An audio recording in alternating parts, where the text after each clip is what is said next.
Well, hello, my lovelies. It is Janet Perez coming to you with the Painted Saguaro, joining Paint Couture Paints to show you how I took this old Drexel heritage piece that I found in a thrift store somewhere out in the middle of no man's land for $8, and I turned it into a beautiful, what I like to call my Spanish Harlem Mona Lisa. It's a very Spanish looking textured piece, and I think it turned out beautifully. So let's start by cleaning with some Fresh Start. It's a Paint Couture product that really cuts through the grime and the grunge on any old piece. Make sure you rinse it really well. I always like to use a vinegar water solution, white vinegar and water, and rinse it thoroughly. And now I'm using Clean Strip, and I'm just putting that on the top because I'm going to end up bleaching the top of this, and I want to make sure that all of that stain is removed. And quite honestly, stripping is the best way to do that. Once you've got that stripper working and doing its magic, you can just take a putty knife and scrape all that gunk off into a bucket or a pan or something. I like to let it set outside after I've scraped it off because it can be combustible if you're not careful. You don't want to leave it close to a furnace or anything like that. What I'm doing here is I've got some wood bleach, and I'm putting that on the top of the piece after the Clean Strip was completely removed. And while that wood bleach is doing its magic, I'm just scuff sanding this piece because it has, as you can see, a little bit of a glossy shine to it. Once I'm done scuff sanding, of course I want to wipe all of that dust back off, but basically you're just going to get enough of that finish off that you're going to kind of remove that white dusty finish. And here I'm using some Sure Prep 2-in-1 primer in white, and I'm going to give the piece an entire coat of this, and just one coat. As you can see, it goes on pretty thickly, so you don't need more than one coat. But I believe it's important to get that adhesion to add primer to many of your pieces, depending upon the wood, of course, but absolutely. Now I'm doing a coat of Madagascar Mocha, and I'm going to put this over the entire piece except for the top, mainly because I want this to peek through. There's going to be a lot of layers on this piece. You know I love to do layered pieces, so and sorry for my little bra strap showing there. I don't normally like to do that, but this shirt was a big shirt, and I couldn't keep my shirt over my shoulder. But this Madagascar Mocha is a nice sort of a wood tone. It's a beautiful, like, warm hot chocolate color, and I like to use it when I have to use primer on a piece in order to get that kind of wood tone peeking through on pieces. So whenever you have a piece that you need to get covered in primer to make sure that you get good adhesion, Madagascar Mocha is a good choice to select for that. Now I've got the piece laying on its back. That Madagascar Mocha is completely dried, and I'm taking some Saltwash just straight out of the can, and I'm sprinkling it sporadically on the front. I'm also, once this is dry, I'm going to do it on the sides, on both sides too. So I'll roll it from the front to one side, and then once that's dry, I'll roll it to the other side. So you do all three sides. I don't need to worry about doing the back because you don't want to do the back. And then you use your Paint Couture mister, and you mist everything so that that salt wash gets rock hard. Once you spritz it, come back and check it in a couple hours. If it's not hard and it's still powdery in places, spray it again and make sure that you get it so that it's rock hard before you move on to the next step. Here I'm using my red velvet, which is a beautiful red color paint, and I am mixing it with about 3/4 of a scoop of that salt wash again to get a nice textured paint. I want it to be sort of brownie batter consistency. And I'm going to sporadically stipple this onto the front of this piece. And you can see I'm not doing 100% coverage. I am giving it heavy coverage, but not 100%. I'm not going on the insets, but I am doing the hardware. I have the hardware removed from the doors, but I go ahead and paint those by hand later with the same technique that I'm using on the ones that are in place here on the drawer. But yeah, just stippling that on in a sporadic method. Now I'm using Firelight, mixing some again with my Saltwash, about the same amount so that it is that brownie batter consistency. And I'm doing it in the same plastic tub that I used for the red velvet. So I'm not even washing it out. I'm using the same brush and everything. This isn't a technique where you need to use 1,000 different brushes. And I'm just going over, kind of filling in some of the areas that didn't get the red hit on them, as well as covering some of the red because I want some overlap, and hitting that lip up there, getting under that ledge, and making sure that I've got pretty good coverage here so that I've got the red and the orange on here now. And I'm doing the exact same thing to the sides as I am to the front. Now this is Tuscan Sun, my favorite yellow. It's sort of a mustardy yellow. And again, mixing it with about 3/4 of a scoop of Saltwash in the same container. And I am going over a lot of the existing paint that I've already done. And these colors are going to be peeking through, and you'll see, the method to my madness when we get closer to the end of this. But you can see I'm going heavier in some spots, probably because I love yellow. And I'm just making sure that I'm getting that balance that I want of the red, the orange, and the yellow. And this is a really easy, foolproof technique. So now that's dry, I'm grabbing my Sea Glass, which is another acrylic mineral paint by Paint Couture. I'm using my chippy brush, and it's almost like dry brushing, but I mean, it's not dry brushing, but I'm not worried about getting thick coverage here. I'm just getting even coverage, okay? So I want to cover all of the paint that's on there, but I'm not worried about peekaboos showing through, because that's part of the beauty of this, is that peekaboo effect. So I'm just going over the entire piece and hitting that ledge, that trim molding around the top. Notice I'm not painting that insert because I'm going to be, again, decoupaging that. And just kind of working my way down. And then I'm going to grab some Moxie by the Sea in a minute. Oh yeah, you want to make sure you get inside your drawers. And like this piece had like this little ledge on the inside of that left side drawer. So you want to make sure if you've got something like that, that you're hitting that too. So now this is Moxie by the Sea, and I'm hitting the bottom part and kind of gradiating upward from that. So I've got sort of an ombre effect, but not so much that it looks like an ombre. I just want it to look sort of sun faded and weathered. So I'm kind of taking that up the middle, as you can see here. And of course, you can do this on a smooth piece. You can do it on a very textured piece. It will work on any style of furniture that you have, this technique. You'll see on the sides how it looks just as beautiful on the sides as it does on the front. I feel like I got a little heavy-handed with the Moxie by the Sea on here, so I go back in with a little bit of that Sea Glass and kind of darken it up a little bit. But yeah, this is basically the technique, you guys. I mean, it's just that simple. It's just a matter of stippling and getting that coverage that you want on here, and making sure that you hit all the high spots. And that Sea Glass is still damp here, so it's kind of helping it sort of blend together a little bit. So I did both of these colors pretty much simultaneously so that they do blend a bit.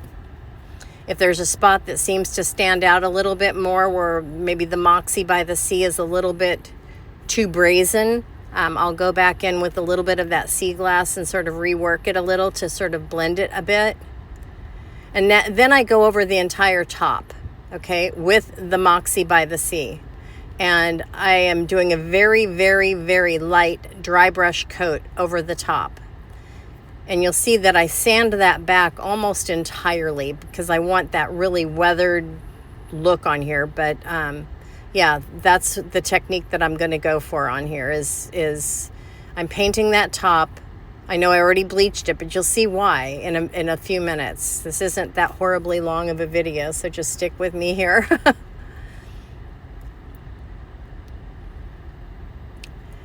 So once that top is done, then we move on to the next step here in just a second. And you'll see, so you can see the dark hues of the blue with the sea glass. You can see the lighter hues of the blue with the Moxie by the Sea. And I'm just really pleased with how everything's coming along at this point. It's going exactly how I wanted. And my favorite color combinations, I don't know if you've ever noticed this about me, but my favorite color combinations are orange and blue. I don't know why. I guess it's just my Southwest upbringing that drives me to those colors, but I love them. So this color is Morning Mist, and it's just going, I'm using it as my background color for my decoupage, because you always want to have a light color behind your decoupage so that it doesn't lose its boldness and brightness when you apply it. So I'm just putting this in the inset, and I'm not worried about getting all the way to the edges on this because it's a rustic looking piece, and if there's a little bit of discoloration on there around the edges, I'm okay with that. It's going to be distressed quite a bit before all is said and done anyway, so it's perfectly fine. But you do want to make sure that you get a good level, even finish when you're doing your undercoat for your decoupage. You don't want any bumps in it or anything like that. So you want a nice smooth coat, and that's important because otherwise your paper will not lay down flat. So here I'm doing my sanding on the top, and I'm just using hand sandpaper.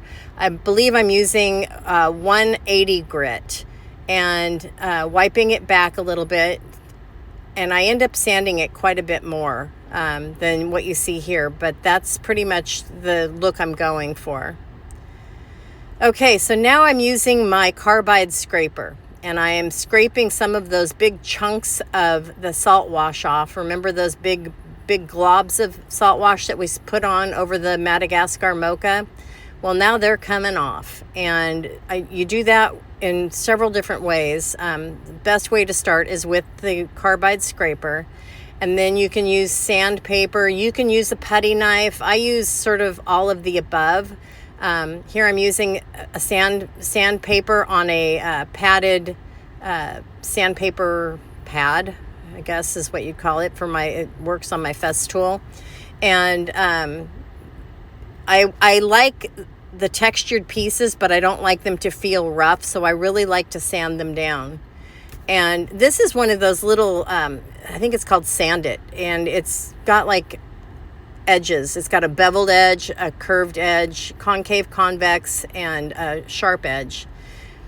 And you can see here, so I just sprayed plain water on here. You can start to see those colors pop through from beneath, and that's where the magic really happens, is when you do this.